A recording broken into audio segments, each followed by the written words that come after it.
to Atlantic City and the Trump Taj Mahal, where day 2 of the United States Poker Championship is underway. The sharks in this record field are starting to reel in the fish, and Lady Luck is sharpening her claws. So brutal. Unreal. With $2.5 million on the line, emotions are running high. Nuts, baby. And the pressure is mounting. The action begins right now.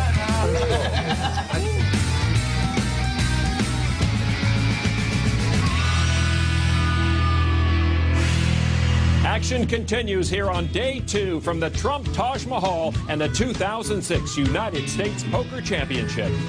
Hello, everybody. Along with Norman Chad, I'm Lon McCarran. As the big stacks get stronger here at the USPC, it's making it tougher and tougher for the short stacks to hang on. Those with few chips will be like chum in shark-infested waters. They will be attacked at every opportunity. Norman, what we're also seeing, though, is an emerging force of internet players in this live arena. You look around this U.S. Poker Championship, Lon, and you see a lot of 20-somethings who hone their games online.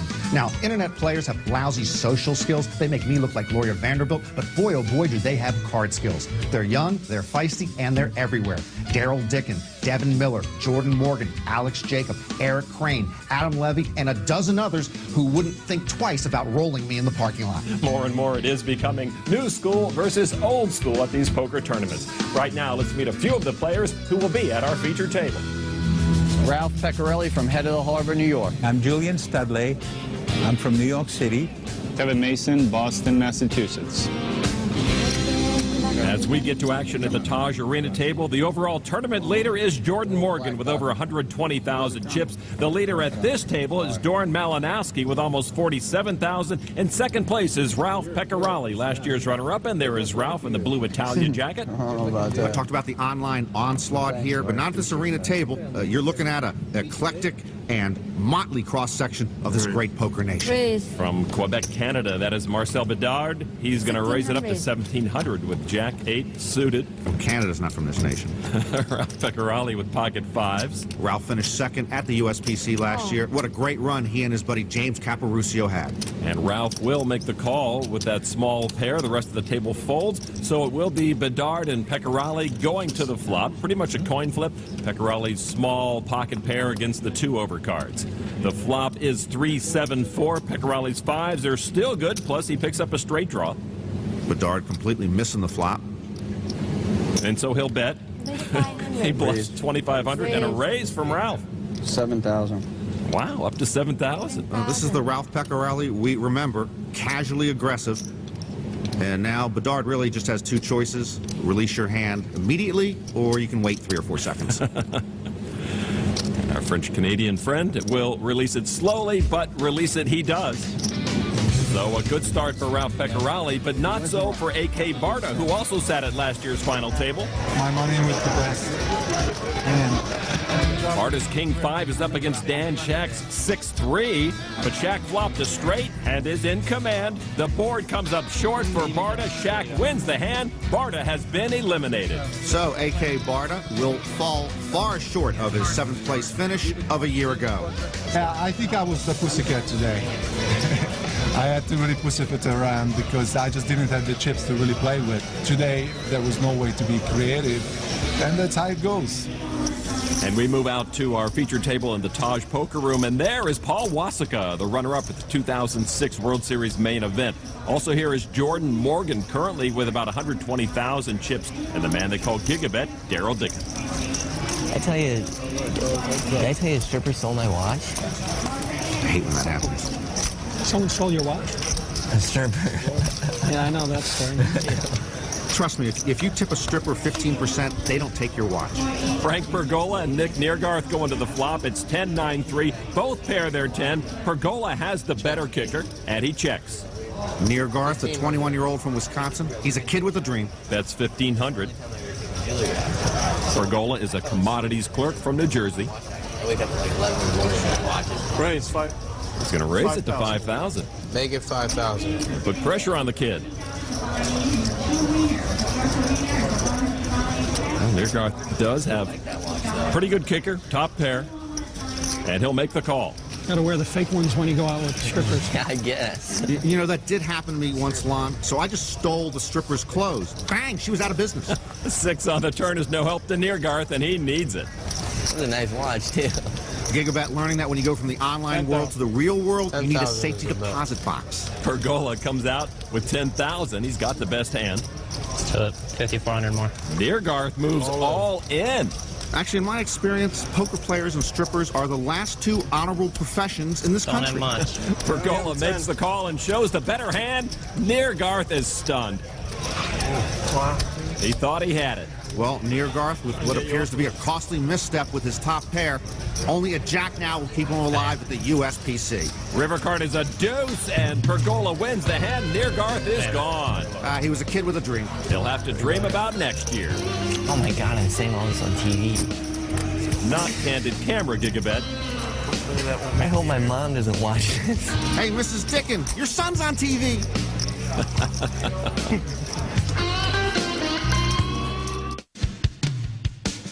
Back in Atlantic City, we go to the feature table in the Taj Poker Room, and there is Frank Pergola, and you see the last 20,000 chips of young Nick Neergarth now in the possession of Pergola. Pocket queens. Pergola's going to do something, I'm sure. 1,200. That's a good thing to do. A raise to 1,200. Over to Chris Siparillis. Syracuse Chris with 8-7 suited. Won the World Series bracelet in 2000. An incredibly consistent performer. 6 of the last 10 years. He has cashed at least 3 times in the World Series. Siparillis makes the call. Table folds around to Joe Saccone. He folds. 7-5 suited for Paul Wasika, the former bartender turned overnight millionaire by way of his second-place finish in the main event. Looks very academic these days. I know he used to play chess and backgammon, but he started bowling this year. That's not a bowler's look. He calls 3 to the flop. It's 8-3-3. Syracuse Chris pairs his 8, but Pergola is leading with queens up. Wasika missed the flop, and he checked.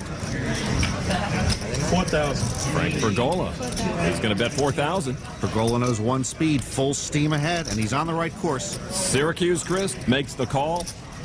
Wasika gets out of the way. Does that mean I'm in trouble? Nah, the other guy's in trouble. So 2 players to the turn. It is a 7, and Syracuse Chris has 8s and 7s, but he's trailing the queens and 3s of Pergola. That 7 might have Syracuse Chris hang around a little longer. 7. Pergola again, aggressive 7,000. And Syracuse Chris right there with the call. If Chris knew Pergola had an overpair, he'd be back in Syracuse already. The river is an 8 and a full house for Syracuse Chris. Wow. Pergola first to act. 15. And the aggressive player will bet 15,000. Pergola's on a crash course now. Queens up, no longer any good. Syracuse Chris got real lucky. How will he act? Full boat. I'm on it. All in. Over 32,000. And look at the look on Pergola's face. I'd have the same look. I call. Yeah, he's stuck. He will call. And both.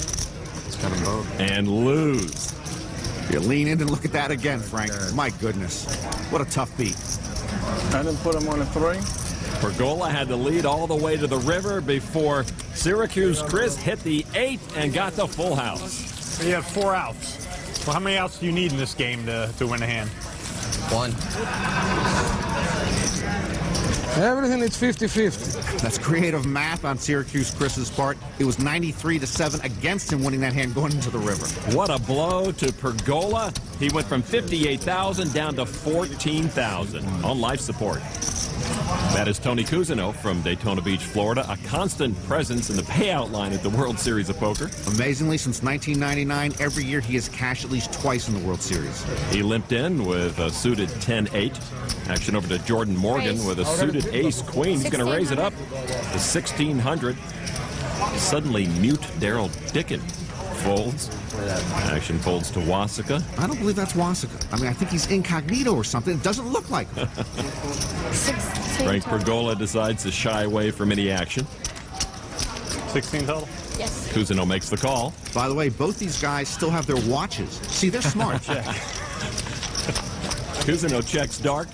So here's our flop. 2 players, king, king, queen. That's a pair of queens for Morgan. Cousineau had already checked. Morgan checks behind it. Here we go to the turn. It is a 4. That's a blank for Cousineau and gives Morgan the check mark. Check. Cousineau checks again. And Morgan bets 1,200. 8-10 of clubs any good here? No. And Cousineau will fold. Morgan takes the pot. This Morgan's a real baby-faced killer. Just 22 years old, one of the chip leaders here. And Morgan gets a bit richer right there. To the outer tables we go. Eric Bankoff is out-dueling Nicky Frangos. Frangos is all in with a set of 10s. But Bankoff hit a full house on the turn. The river card is a blank, and Frangos is gone. He only bet 1,600 after the flop. He underbet it. It's his fault. He thought it was unfair, but he should have bet more. Bankoff came up empty in his tournament debut last year, but is hoping to make an impact here in 2006. I really think the quality of play has improved universally. There aren't that many fish. You know, everybody plays pretty solid. There are some, but hopefully I'm one of the sharks and not bait. I'm feeling good now. I'm feeling good just to be here. You know, I'm having the time of my life. I'm loving poker. I disagree with Eric. The quality of play is coming down to my level. If it gets any worse, I could become a champion. Yeah, that'll do. Kevin Mason with pocket 4s, limps in. Malinowski. Kevin Mason with pocket 4s, limps in. Malinowski calls but is not showing. I think he's got king-queen offsuit. Mendez with pocket 9s raised it to 3,000. Pecorali right there to make the call. Pecorali with ace-10 offsuit. Schreiber folds. Zayas folds. Action over to Menendez. Carlos Menendez folds his 8-10. And now back to Mason with the pocket 4s and the raise to him, and he makes the call. A lot of horses. That much action. Malinowski does not want to make the call. We'll never know what he has now. I'll ask him later. 3 players going to the flop. Mendez with his pocket 9s has the lead right now. Pocket 4s for Mason. Pecorali with an ace-10. The flop, 8, Jack, 3. Misses everyone. The pocket 9s for Mendez are best. I think that flop even missed Malinowski. Check, check. 5. Pecorali makes it 5,000. That's the Ralph Pecorali we know and love. Finding success in aggression. And now to Mason with the 4s. Now Mason's going to try to outduel Pecorali. He raised it to 14,000. Mendez has the best hand, but he's looking at a bet and a raise in front of him. If I were him, I'd be gone. Wow, he listened to you. No, I mean, pocket 9s kind of shrink with those 2 bets. Can't blame him. That doesn't call. Pecorali, who hates to fold, especially when he's being beat at his own game. But he's got nothing. Ralph, you got nothing. Begrudgingly, into the muck they go, and Kevin Mason will take the pot. Mason out-Ralphed Ralph. Poker 101. And Mason now up to 60,000 chips. He is becoming a player here at this 2006 USPC.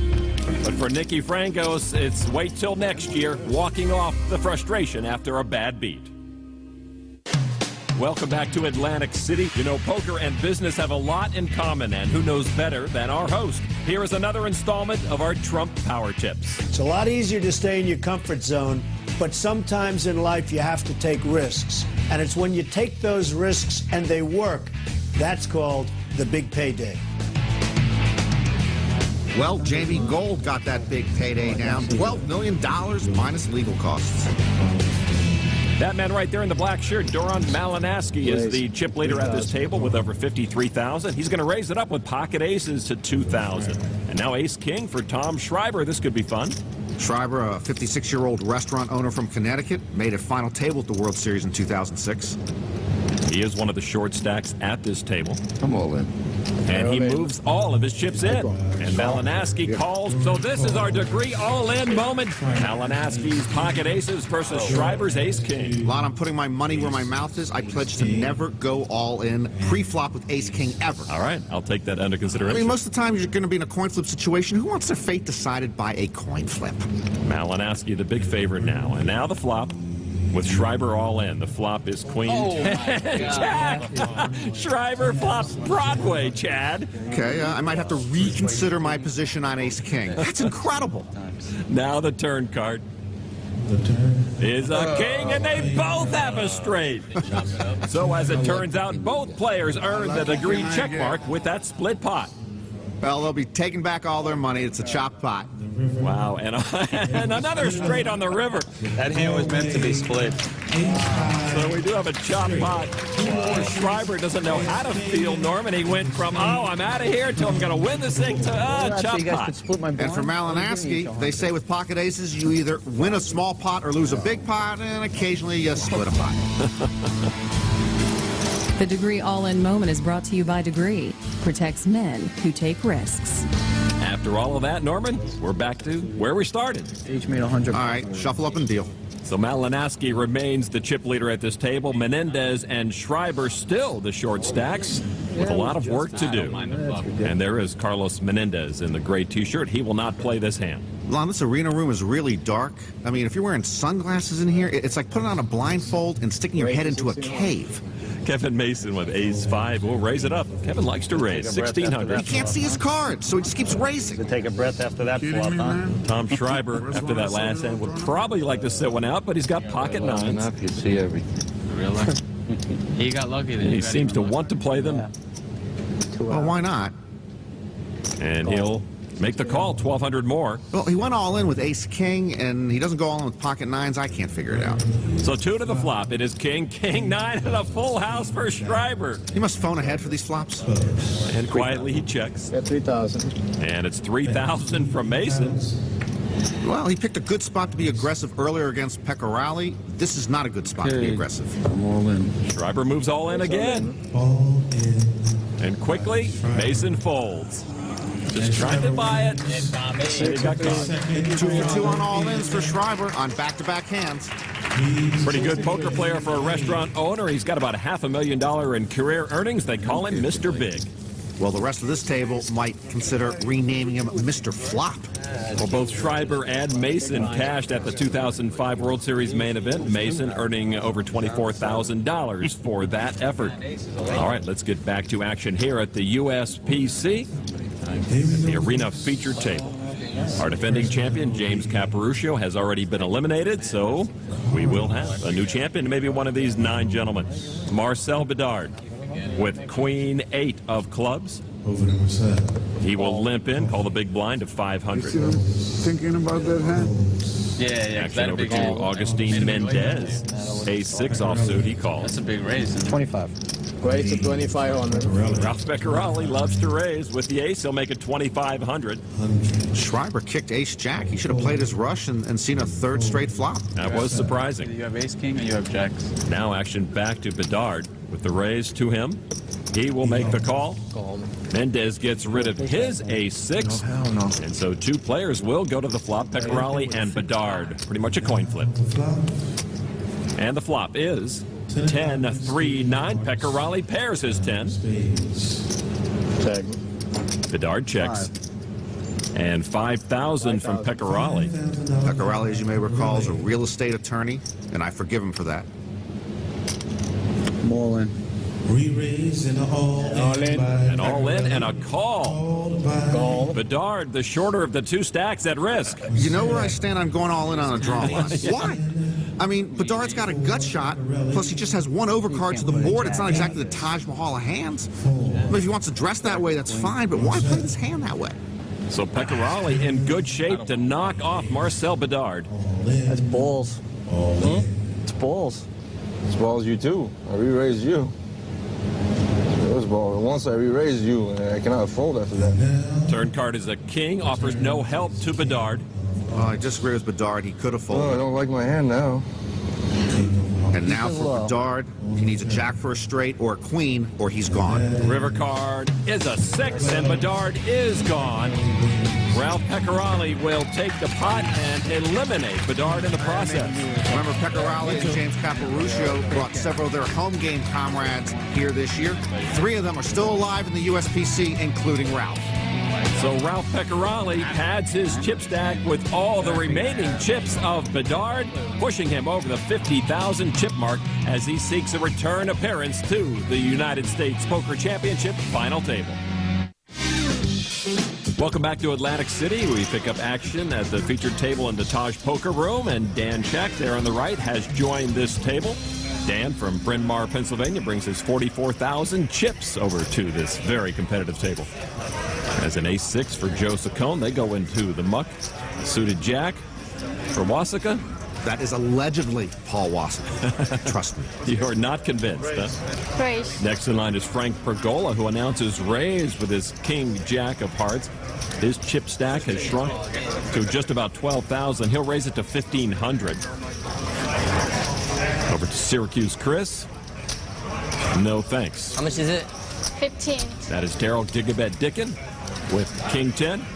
He'll make the call. Next in line is Eugene Castro with Ace King, and he calls. Castro, an attorney, says he tries to avoid playing with dead people.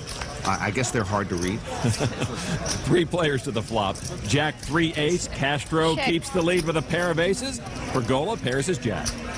And Gigabet first to act. Yes. He checks. I really wasn't listening. Can you repeat it? Castro in the middle of a conversation. Eventually he's going to have to act on his checking. He's checking. That's a good hand to check. All in. And Pergola's going to move all in with his jacks. He gets rid of Dickin. It's a call. And a call from Castro. Turn your hand, sir. Well, Castro played that ace-king so soft, Pergola had to think he had the best hand. Frank's still looking a bit stunned. I don't blame him. He's way behind, needs the help. The 9 is no help to Frank. Well, Wassaka had folded a jack, so Pergola is going to need the last jack in the deck to survive here at the USPC. And now the river card is a 9, and Castro wins the hand. Frank Pergola eliminated. He lost most of his chips to Syracuse Chris and goes out quietly here to Castro. All right, to the outer tables, and Chris Russell is all in with a suited ace-king against Greg Baird, who flopped a set of jacks. A king on the turn brings Baird a full house, but Russell thinks he's won it. Holy sh**. You don't win. I don't win? You don't win. You needed it to pair again. You needed it to pair again. He's got a full house. See what I'm saying about the quality of play? If all the cards are turned up and you don't know if you won or lost, take up Yahtzee. Elsewhere, that is Mike White about to join the Railbirds himself, hoping for a river miracle. It's not to be, and that means the winner of that hand, Victor Rampton, is once again flush with chips. I got my voice back, boys. I got it back. Let's see if he can hang on to that chip stack. Elsewhere, we find Eric Bankoff involved in a hand against Brian Friend. Friend moved all in when he paired his king on the flop. Bankoff made the call with just pocket 9s, but got a 9 on the turn. Friend needs a miracle on the river. He does not get it, and he has been eliminated by Eric Bankoff. Eric is finding his reckless style to be paying big dividends so far. I couldn't put him on catching a 2-outer, you know. You don't expect him to catch a 2-outer or 2 cards to come. He's hitting cards. he's getting lucky. He's hitting 2 cards. All right, back to action at the top. He's hitting cards. he's getting lucky. He's hitting 2 cards. All right, back to action at the Taj Poker Room feature table. That's Dan Shack. Shack's wife, Beth, also plays a lot of tournament poker. Dan is a futures trader, dealing with gold, silver, and crude oil, but he will not deal with those cards. Action over to Jordan Morgan. Morgan also married. His wife, Casey, does not play tournament poker. That is Daryl Dickin. He'll play Jack 8 with or without the watch. 300. Action over to Joe Saccone. No thanks. And to the quiet Paul Wassaka, who says he's an aggressive player. Yeah, he usually does play a lot of hands. He calls. What would Daniel Negreanu do with this hand? Tony Cousineau calls. Does that give you a good range of hands? They add up to 9 or less. Negreanu famous for playing small suited connectors. 3 to the flop. King, Jack, Deuce, Wassaka, and Dickin pair their jacks. Wassaka with a better kicker. Cousineau, though, picked up a flush draw. One of the reasons you play small suited connectors sometimes. Wassaka and Cousineau check. Dickin bets 1,800. And now to Paul Wassaka. He'll call. Right. Pick a flyer. And on the draw, Cousineau will play also. A 7 on the turn is no threat to Wassaka's lead. Looks like he's going to bet 4,000. 4,000. Yeah, that was fun. Thanks, Daniel. Cousineau should charge Daniel for that hand. Over to Daryl Dickin. He has jacks, but he's out-kicked, and he raises to 12,000. Out-kicked, but he's showing a lot of kick with that bet. Now Wassaka trying to read Gigabet, and he gives up the better hand. Wow. And to the aggressor go the spoils. I haven't seen spoils in years. If I show you, I'd show you, but then I'd have to show everybody. So aggression works online for this internet poker whiz, and it's working well here on the felt at the USPC. Daryl Dickin over 46,000 chips now. I couldn't get my little flush there, a little baby flush. 5-7 of clubs. Very close. It added up to 9. 8 and 6 don't add up to 9, do they? I can't multiply, but I can add. 28 plus 32. I don't know, 60-some. Yeah, Just call the cards. Call the cards. All right, we'll keep the action here in the Taj Poker Room. Syracuse Chris folds. Pocket eights for Jordan Morgan. What does a young 22-year-old internet stud do with pocket eights? He limped in. You can't walk big and tall on every hand. I guess not. Saccone gives it up. Queen 5 for Wassaka. Go into the muck. Tony Cousineau will make the call with 4-3 off suit. Dan Shack in the pot with 10-8. He checks his option. 3 players go to the flop. Flop is 10-8 ace. Morgan scores a set of 8s. Dan Shack thinks he loves his 2 pair, but he's behind. 1,200. And now Morgan with 1,200. Not low draw any good? Cousineau folds with style. Shack with the 2 pair. It's a dangerous spot for Dan Shack, as you mentioned, Lon, with those 2 pair. So these 2 go to the turn. Shack way behind. Well, now a full house for both. Dan Shack's is better. Boy, and he has shut the door on this hand. Morgan can't win it. Shack checked Morgan now with a lesser full house, bets 3,500. Shack went from very unlucky to unbelievably lucky with that turn card. Dan Shack with the check mark. Morgan drawing dead. Will raise it. It's a raise to 10,500.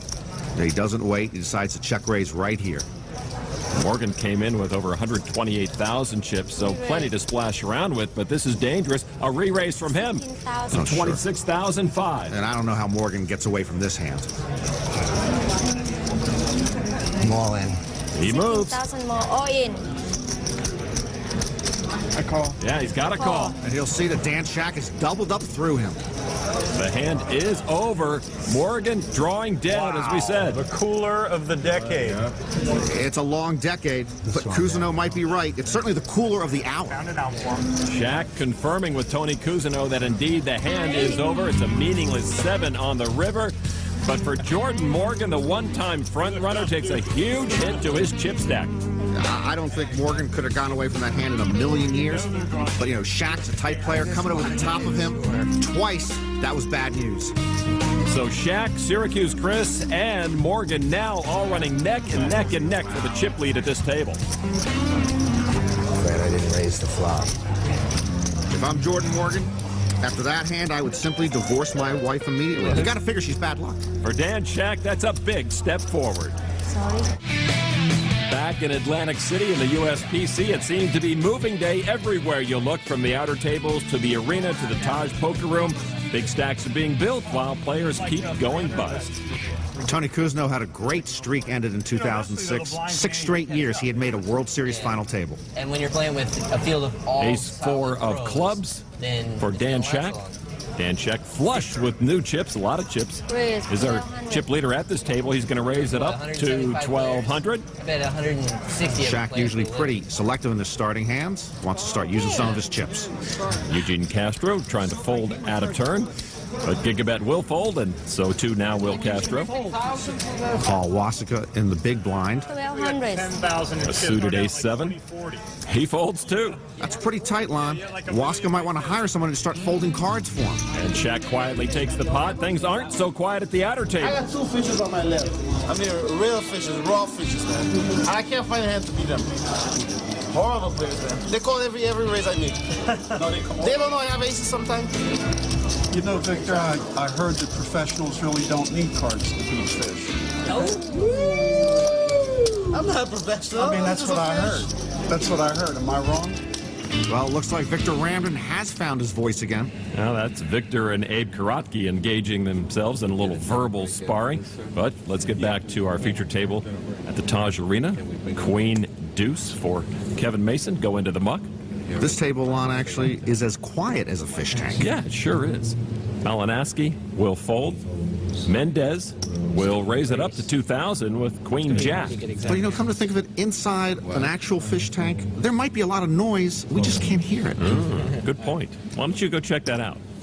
15 more. Carlos Menendez. Now thinking about acting. I hope he doesn't. Ace-5. Now we got Menendez and Mendez. But you're on your own for the rest of this hand. This is going to test my true announcing skills. They go to the flop. The flop is Queen 7-9. Mendez grabs the advantage with a pair of queens. And he bets 5,000. Menendez folds. Thankfully, that was a quick hand. Norman, you still with me? You hurt my feelings. You're on your own for a while. All right, back to the outer tables. You can't make it true tomorrow with that chip. You want to bet? You're the one? Yeah, what do you want to bet? You can't survive. What do you want to They're still at it. You want to bet 100,000 cash? Man, you get me nervous with this money, man. 100,000 cash. You get me nervous with this money. I'll have it brought Crazy? in here in the next 10 minutes. And I'll Those kind of money, you I'll want have my me to get a heart cash here, attack? but I'll take your word for it. 100,000 cash, I'm in here tomorrow. You can't make it to the money. But I won't bet 100,000. You'll be here. Listen to me. I'll take the bet. I'll give you 2 to 1. You don't make the money. You want to bet right now? I don't want you. The bet is that I'll be here tomorrow. The bet is 100,000. I mean, I don't want you. Poker players love last longer side bets in tournaments, Lon. I specialize in last shorter bets. And you always win? I'm undefeated. Back to the Taj Poker Room, and Daryl Dickin with a suited Jack-9 will limp in. And Ace-8 offsuit for Joe Saccone. Go into the muck. Wasika folds again. New player David Inselberg folds. Pocket 7s for Dan Shack. Shaq will play those. Meanwhile, Tony Kuzno is apparently reading the Communist Manifesto just to pass time. Syracuse Chris with 7 deuce offsuit from the big blind and no raises. Well, he's in the pot. 3 players and the flop. Jack 6 queen. Dickin gets a pair of jacks and the lead. No improvement for Shaq and his 7s. Check. Everyone checks to Dickin, who bets 1,000. 1,000 sounds about right. That should make Shaq's pocket 7s go away, and I guarantee you Syracuse Chris is already mentally checked out of this hand. Shaq not reaching for chips. He does reach for his cards and throw them in, as does Syracuse Chris, and Dickin will take the small pot. Dickin used to play pool for a living. He doesn't shoot pool anymore. He's online all the time, or he's in here bullying the rest of the tournament table. Well, our 2 feature tables remain pretty quiet. Yeah, I need a clock, please. But not so at the outer tables, where Ramden has called a clock on Abe. Maybe that'll get some poker action going. I need a clock, please. You mean to tell me? Wait, are you saying, is there a clock being called on me? Yes, sir, there is. And could you tell me, for the cameras, who called the clock on the fish? That would be C1, sir. C1. Is this gentleman a well-known professional in the poker world that's calling a clock on a fish? I'm just another fish calling. Is that what is going on? And he's not in the hand. And not even in the hand. Boy. By the way, do we have a bet for $100,000 up in here? Sorry, my heart is not that strong. I can't bet this bet. So, in other words, I'm a fish. The bet you propose. 15 seconds left. Excuse me, I'm trying to talk to you. The bet you proposed for $100,000. Are you telling me you're no longer proposing that bet? So you're withdrawing that? 3.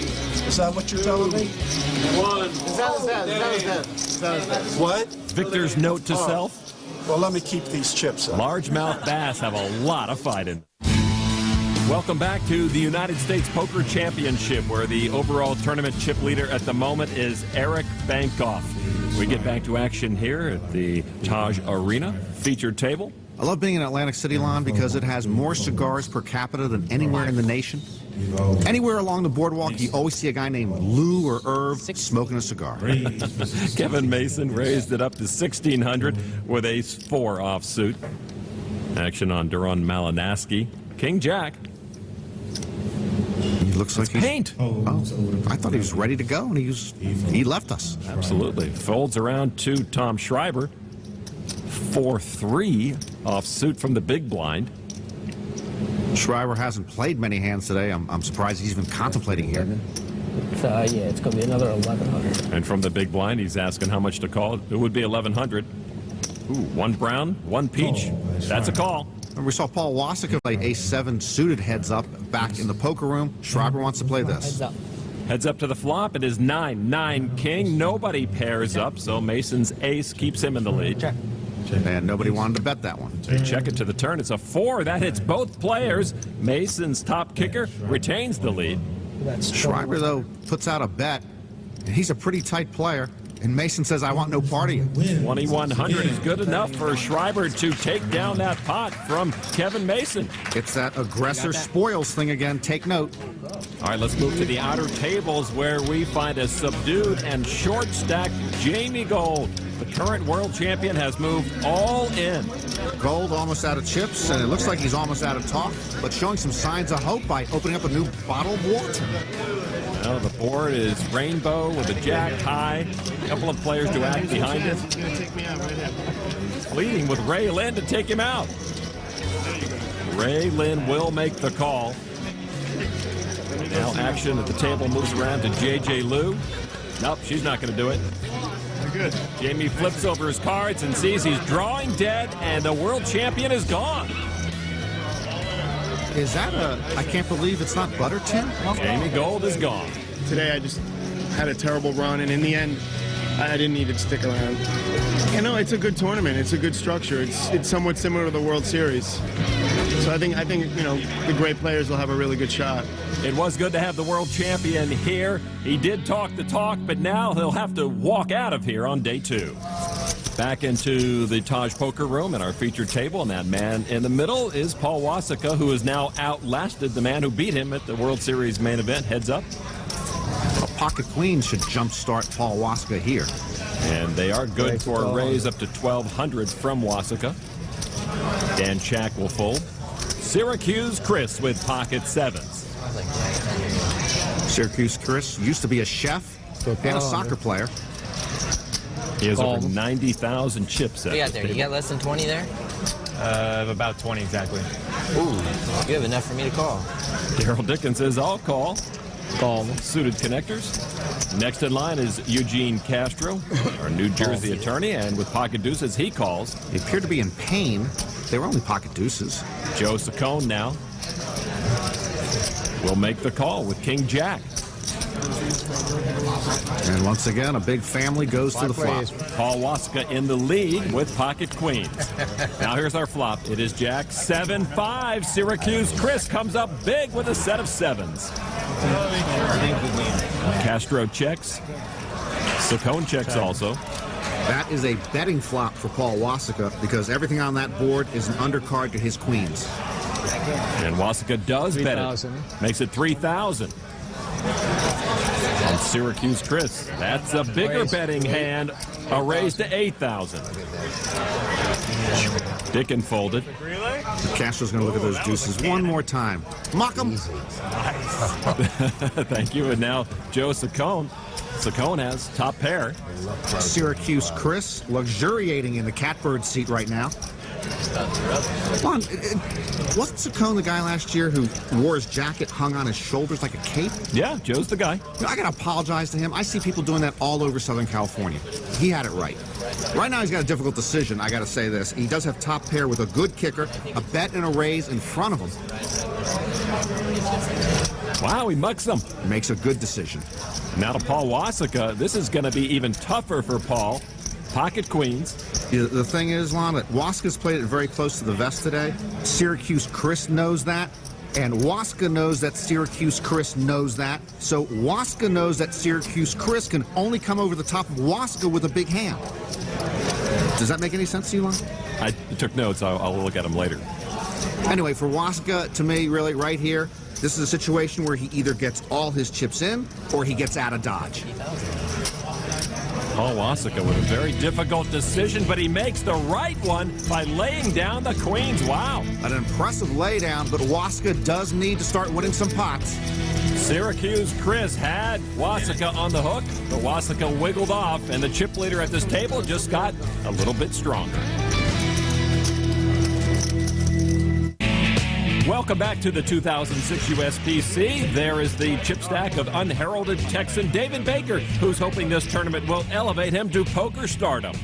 Well, I'll tell you, I might not be well known, but I'm pretty comfortable. I've been playing poker a long time, and I've been playing professionally for 2 years. The stressful part really comes in when you've got huge amount of chips in the pot and you leave it up to luck to decide whether you win the pot or not.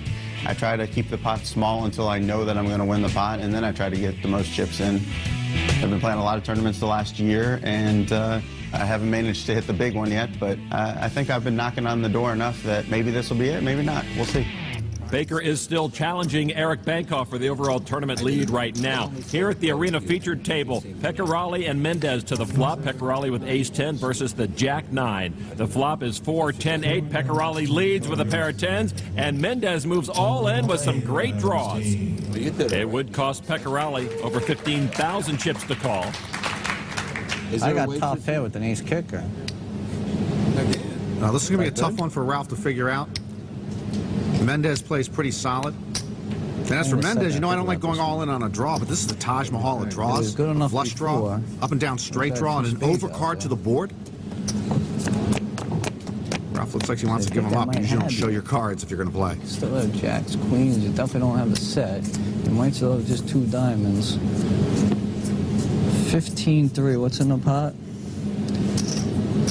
This is crazy, but this is how you win a tournament. Is he going to go for it? Cool. He does indeed. Ralph with a pair of tens has the lead right now, trying to fend off all the possibilities in front of Mendez. Ralph is a dog here, but for that price, I would have called 2 with top pair, top kicker. So Ralph with a chance to knock Mendez off. Mendez has a lot of outs going up against a pair of tens for Ralph. Just don't do it on a turn. If you're going to do it on the river. The turn is a king. That does miss Mendez. Mendez looking for a jack for a pair of jacks, a queen or 7 for a straight, or any diamond, or he is gone.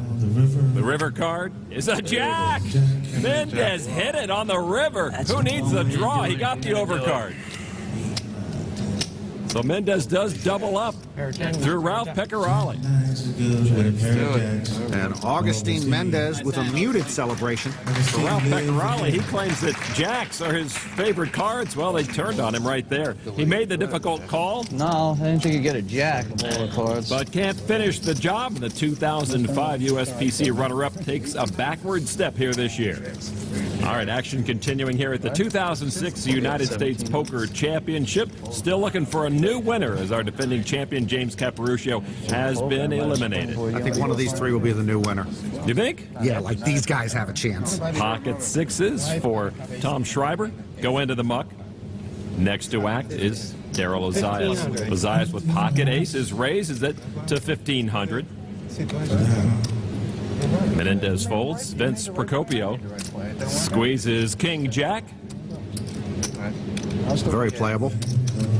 And it appears he will play them. He makes the call. 15 to call.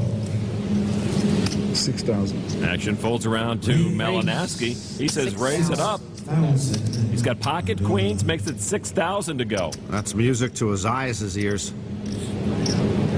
And this is an automatic all-in for him. Shoulder all in, big boy. What type? It should be an automatic. Ozias with pocket aces. Give me some old man advice.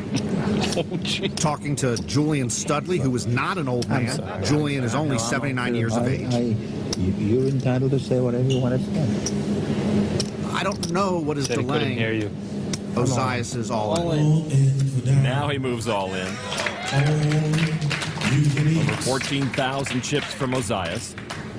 36,000. So action back now to Vince Procopio. Procopio, King Jack suited. That makes my decision a lot easier. And he folds. So now to the pocket queens of Malinaski.